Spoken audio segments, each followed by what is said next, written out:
திருமண தடை மற்றும் திருமண வாழ்க்கைகளில் பிரச்சனைகள், ஒரு பிடிப்பில்லாத தன்மை, அதாவது எதுக்குடா கல்யாணம் பண்ணோம், என்னடா வாழ்க்கை, அந்த மாதிரியான ஒரு தன்மையை கொடுக்கக்கூடிய கிரக அமைப்பு சுக்கிரன் கேது. கேது வந்து பார்த்திங்கன்னா ஒரு டிட்டாச்மெண்ட்டுக்கான கிரகம். அதனால் திருமண வாழ்க்கையில் ஒரு பிடிப்பில்லாத தன்மையை கொடுக்கக்கூடிய கிரக அமைப்பு இது.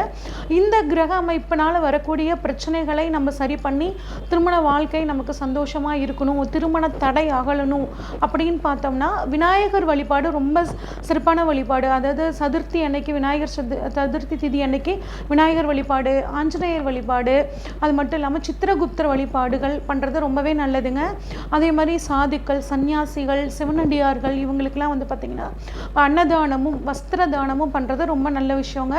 அதே மாதிரி விதவைகள், ஆதரவற்றவர்கள், அனாதை ஆசிரமங்களில் இருக்கவங்களுக்கு உங்களால் முடிஞ்ச உதவியை நீங்கள் வந்துட்டு வெள்ளிக்கிழமை இல்லைன்னா ஞாயிற்றுக்கிழமை பண்ணுறது ரொம்பவே நல்லது.